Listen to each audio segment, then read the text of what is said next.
What you're about to hear might change the way you see the world.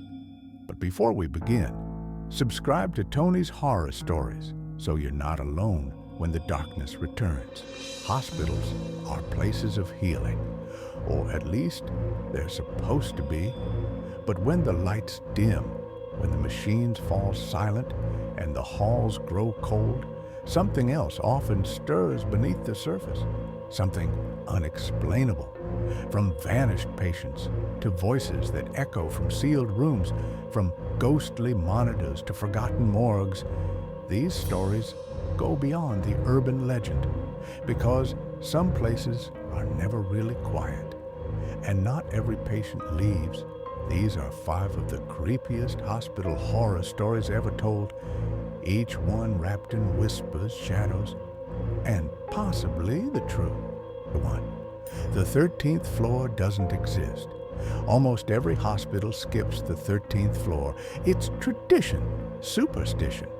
But this nurse, working night shift at a large city hospital, swore she accidentally got off on it one rainy night. She was heading to the lab to deliver blood samples. The elevator was empty. She pressed floor 12, and the lights blinked strangely. Then, a jolt. It stopped. No ding, no button press. The doors opened to a hallway she'd never seen before. It reeked of strong antiseptic and something spoiled. Faint red exit signs flickered overhead. Every patient room door stood open, but not a soul in sight. She stepped out, calling for anyone. Then she saw movement in one of the rooms, a figure, tall, wrong, its limbs too long and thin, head cocked at an impossible angle. She backed up fast and smashed the elevator button. No response. The figure stepped into the hall, silent, watching. Finally, the doors opened. She hit the lobby button and didn't breathe until she reached the ground floor. Security reviewed the footage. The elevator log showed no stop between floors 12 and 14. The blueprints confirmed it. There is no 13th floor. She never returned to work. Story 2, the screaming room. An orderly in an old mental hospital in Pennsylvania told this story just once and never again. He worked nights, alone in one of the oldest wings of the facility, where the architecture hadn't been updated since the 1940s. At the end of the east corridor, there was a sealed room. The door was bolted shut from the outside with thick steel plates. No one used that wing anymore. The walls had faded warnings, "Do not open." Staff said it was just for storage. One stormy night, the power went out. Emergency lighting flickered on, bathing the halls in red. Then came the sound, screaming, loud, guttural, angry, not like anything human.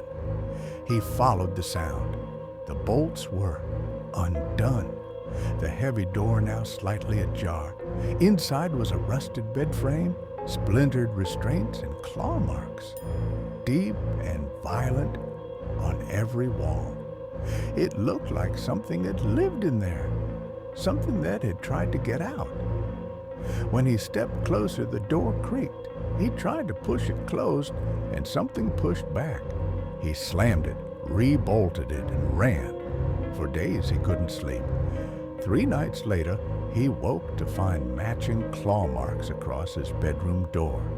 No sign of forced entry, just marks. Fresh. He quit the next day. Story 3, the baby in the incubator. A pediatric nurse had worked in the NICU for nearly 10 years, a rational, grounded woman.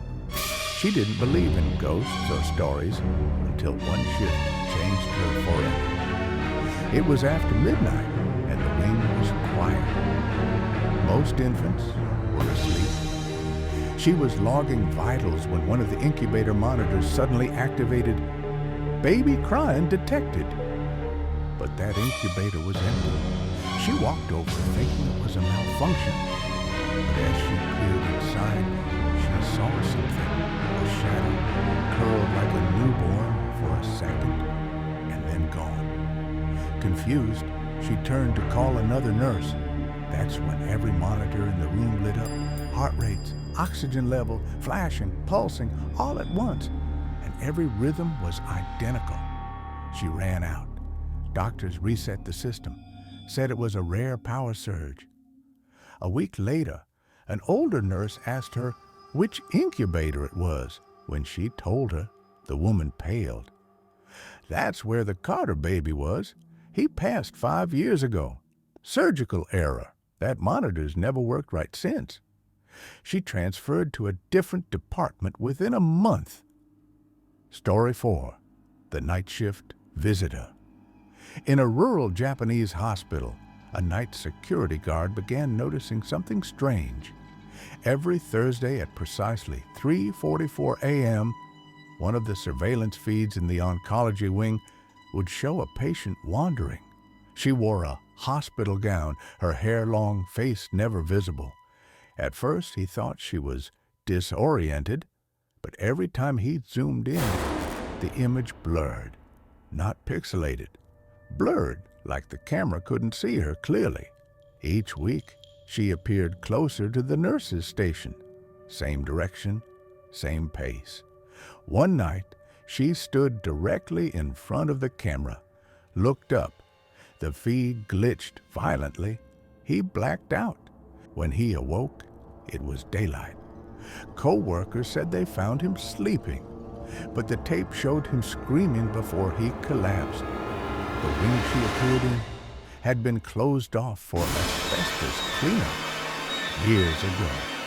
No patient matched her description, and her face, when finally caught for a frame, had no features at all. He quit a week later. Story 5. The Man in the Morgue. A janitor worked the night shift at a large southern hospital. His job included the basement morgue, a place most avoided. He listened to music to drown out the silence, cleaned quickly, never looked too long at the freezer doors. One night, his headphones filled with static, a loud buzz, then silence. Suddenly, an alarm blared. One freezer was open. He approached cautiously.